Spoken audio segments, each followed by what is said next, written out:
करते हैं। एक बार इंडेक्स स्क्रीन पे रखिएगा। इट्स 24947। आज की इस बातचीत में अब सुशील केडिया जुड़ चुके हैं हमारे साथ। सुशील जी, एक दिन के विलंब से सुशील जी ने कल एक दरख्वास्त की थी कि तबीयत ना साझे। सुशील जी, अब तबीयत कैसी है और इंडेक्स लग कैसा रहा है?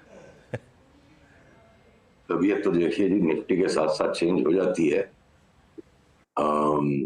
बाजार की बात अगर करें वीरेंद्र जी, तो निफ्टी हमने अपने क्लाइंट्स के साथ डिस्कस किया है, वही आपको बताएंगे। 25,500 तक जाएगी, पर उसके पहले 24,100 आने का, 24,000 भी आने का भय है। और अगर ये 24,900 के नीचे कल के दिन बंद दे देगा तो परसों से हम बेचेंगे।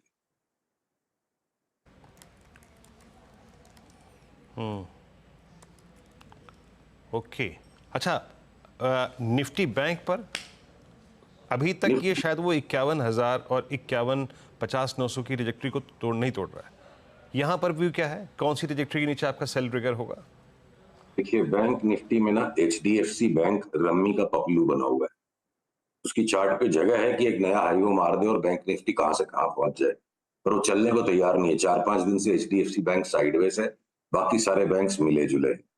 तो सारा दारोमदार चूंकि जब अब एचडीएफसी बैंक पे है, तो अगर मेरे स्क्रीन से पीसीआर इस चार्ट को दिखा सकते हैं, आप ये देखो बैंक निफ्टी की जो आवरली चार्ट आपको मैं डिस्प्ले कर रहा हूं, उस पर ये जो सपोर्ट का जोन आ रहा है 51,177, 51,177 के नीचे चल पड़े, हमें लगता है कि 50,480 और उसके नीचे भी और जा सकता है। तो थोड़ा शॉर्ट टर्म ट्रेडिंग में असमंजस है कल तक का। कल के बाद सिग्नल्स बिल्कुल क्लियर मिल जाएंगे। और आईटी पे जो हमारा व्यू था वीरू, कि बेचना ही नहीं है और एक तरफा चलेंगे, तो वो ख्वाहिशें पूरी सी कर दी है आईटी ने। और उसमें सबसे पहला जो खतरे का बजर बजना शुरू हुआ है, इन्फोसिस पे बजना शुरू हुआ है। हो सकता है नेक्स्ट वीक तक, जब तक आपसे मिले, इन्फोसिस में बड़ा सेल और शॉर्ट सेल दोनों ट्रिगर हो जाए। हम्म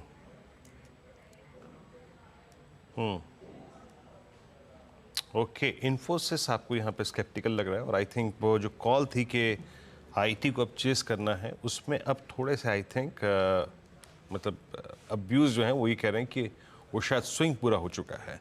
अच्छा, स्टॉक स्पेसिफिक होके बात करें, आई मीन सुशील जी, ये बीते 10-20 दिन में एक बहुत ही अप्रत्याशित जो बदलाव हुआ है वो है क्रूड की ट्रैजेक्टरी। आई मीन 79-70 79-40 का जोन, और एक ऐसे माहौल में जब जियोपॉलिटिकल टेंशन्स चरम पे हैं, आप क्रूड को कैसे रीड कर रहे हैं? और क्रूड डेरिवेटिव्स इस्तेमाल के तौर पे Asian paints, Berger paints, Kansai, Pidilite, इनका ये स्विंग प्रोवाइड करना आपको लग कैसा रहा है? ट्रेडिंग अपॉर्चुनिटी इस आई थिंक पूरे बास्केट में आपको नज़र कहाँ पे आ रही है?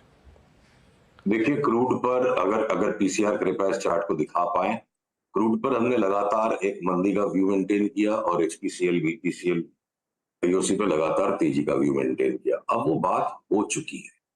अब इस तरह से सेम थीम पर नया दांव लगाना, उसमें रिस्क ज्यादा है, अपॉर्चुनिटीज कम है। और कल को एक क्रूड अभी भी जिस स्तर पर है 75-91, आज रात को अगर 76 के ऊपर भी 76-20 के ऊपर बंद आ गया, ये पूरी की पूरी थीसिस यहां से रिवर्स हो सकती है कि क्रूड वापस 85 की तरफ जा सकता है। अगर इस तरह का बंद देता है, नहीं देता है, देखिए ट्रेडिंग में रोज हर घंटे में स्टॉप लॉस और लेवल्स चेंज करने पड़ते हैं। तो ब्रॉड बात करें कि जो इस जोन पे हम क्रूड में थे कि तेल का तेल निकल जाएगा, तो एक राउंड उसका हो लिया। अब उस व्यू पे अब यहां से और अग्रेशन लेना ठीक नहीं है। एशियन पेंट्स, बर्जर, इन सब में लगता नहीं है कि लॉन्ग टर्म बुल मार्केट की जो मूव को हम एक्सपेक्ट कर रहे हैं साल भर में, मुझे एशियन पेंट्स 4200 का भाव भी दिखता है। तो अभी से एकदम चढ़ के ले जाए वैसा लग नहीं रहा। लगता है वापस बड़ा डिप मिलेगा, हो सकता है 150 रुपए का नीचे भी एशियन पेंट्स मिल जाए। तो वो भय है, यहाँ पे एक बार रिबाउंड्स बन सकते हैं क्रूड में और बाकी के स्टॉक्स में पुल बैक। तो हम थोड़ा इसको आराम से अभी यहाँ पे देखेंगे।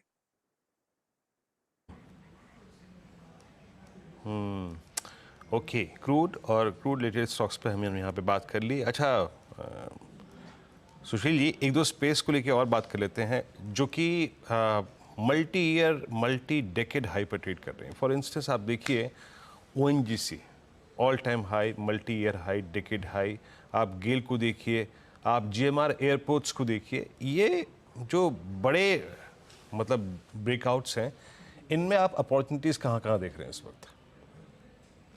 तो हम बिल्कुल रॉन्ग हो सकते हैं, इसमें कोई डाउट नहीं है कि हम रॉन्ग हो सकते हैं। इस चीज को ध्यान रख के आपके दर्शक सुने। देखिए, सबकी अपनी अपनी सोच है। कोई भी संसार का बिजनेस कर लो, सस्ता खरीदोगे महंगा बेचोगे तभी पैसे बनेंगे। ये ब्रेकआउट पे हम ले लेंगे और हम मोमेंटम को कैच कर लेंगे, ये किताबों में बड़ा अच्छा लगता है। ज्यादातर निवेशक जो है ना मोमेंटम बेस्ड ट्रेडिंग करके उसमें रह नहीं पाते हैं, तो एक्सट्रीमली ओवरबॉट हैं। और एक असमंजस के पॉइंट पर है यहाँ ओएनजीसी। चार्ट कृपया दिखाएं पीसीआर। एक और फर्दर ब्रेकआउट दे देता है तो जो हार्डकोर दिन भर स्क्रीन पे बैठने वाले ट्रेडर्स हैं उनके लिए एक और छोटा स्पर्ट आ सकता है 350-55 का। बट कोई निवेशक है तो अब ये जोन आ गए हैं कि माल बेच के पैसा घर में करो और वापस सारे के सारे सब स्टॉक्स बड़े पुलबैक्स में मिलेंगे। मतलब अब 350 तक की चाल के लिए 15 रुपए की, अगर मैं आपसे 6 महीने के दृष्टिकोण में बात करूं तो ओएनजीसी में मुझे 15 रुपए ऊपर तक की जगह हो सकती है, मैं रूल आउट नहीं कर सकता। ये वापस 290 पे मिल जाएगा, 280 पे मिल जाएगा, इस बात की भी पूरी संभावना है। तो निवेशकों के लिए पुलबैक्स में लेने के स्टॉक से मोमेंटम ट्रेडिंग हार्डकोर स्पेकुलेटर्स का, प्रोफेशनल्स का काम।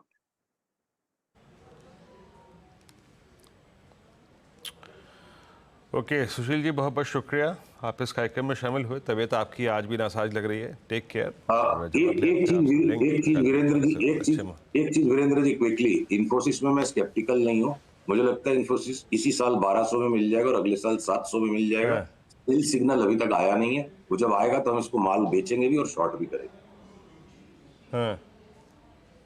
स्केप्टिकल नहीं हूँ, बिल्कुल कॉन्फिडेंट हूँ कि बड़ा स्लाइड आएगा। ये थोड़ा सा और मतलब आप ओके इन्फोसिस पे आपका ये और आई थिंक क्लियर थॉट्स आपने यहाँ पे कर दिए। बहुत बहुत शुक्रिया सुशील जी, आप इस कार्यक्रम में शामिल हुए, सभी स्टॉक्स पे इंडेक्सेस पे रखे आपने। चलिए फिलहाल एक ब्रेक है और आपसे अगली मुलाकात होगी आज कमाई का अड्डा में हर्षता के साथ, तब तक के लिए।